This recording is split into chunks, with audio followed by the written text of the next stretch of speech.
नमस्कार,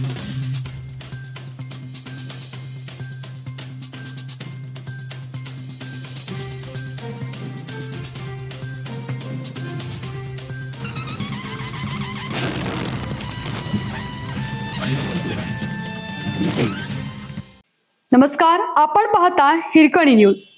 हिरकणी न्यूज प्रत्येक क्षण ताज्या घडामोडी आणि महत्त्वाच्या प्रत्येक बातमीसाठी नेहमीच. रात्रपाळीवर असलेल्या महिला कर्मचाऱ्याच्या अंथरुणात आढळला विषारी मण्यार साप. प्राथमिक आरोग्य केंद्रात खळबळ. कुठून आला साप आणि नेमकं काय घडले? बाजार भोगाव जिल्हा कोल्हापूर येथील प्राथमिक आरोग्य केंद्रात रात्रपाळीसाठी झोपलेल्या महिला आरोग्य कर्मचाऱ्याच्या अंथरुणात विषारी मण्यार साप आढळल्याने रविवारी पहाटे खळबळ उडाली. सुदैवाने सापाने कोणालाही दंश केला नाही.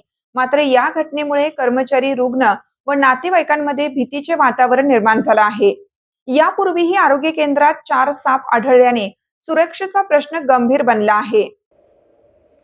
शनिवारी रात्री आरोग्य सहायिका सारिका पाटील व परिचारिका टोनपे रात्रपाळीसाठी परिचारिका रूममध्ये झोपल्या होत्या. पहाटे सारिका पाटील यांच्या अंथरुणात साप असल्याचे निदर्शनास येताच त्यांनी आरडाओरडा केला. सर्पमित्र सारिका कोकाटे यांना तातडीने बोलावून घेतले. त्यांनी साप पकडून सुरक्षित ठिकाणी सोडला.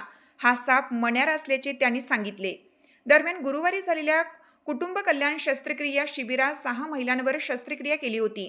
त्यामुळे केंद्रात रुग्ण, नातेवाईकांची गर्दी होती.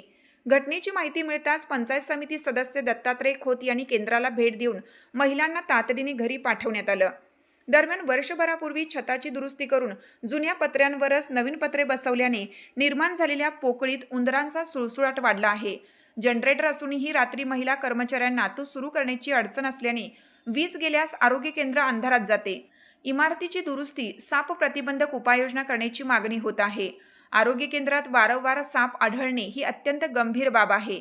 कर्मचारी व रुग्णांच्या जीविताला धोका निर्माण होऊ नये यासाठी संबंधित विभागाने इमारतीची तातडीने पाहणी करून सापांचा वावर रोखण्यासाठी उपाययोजना कराव्यात.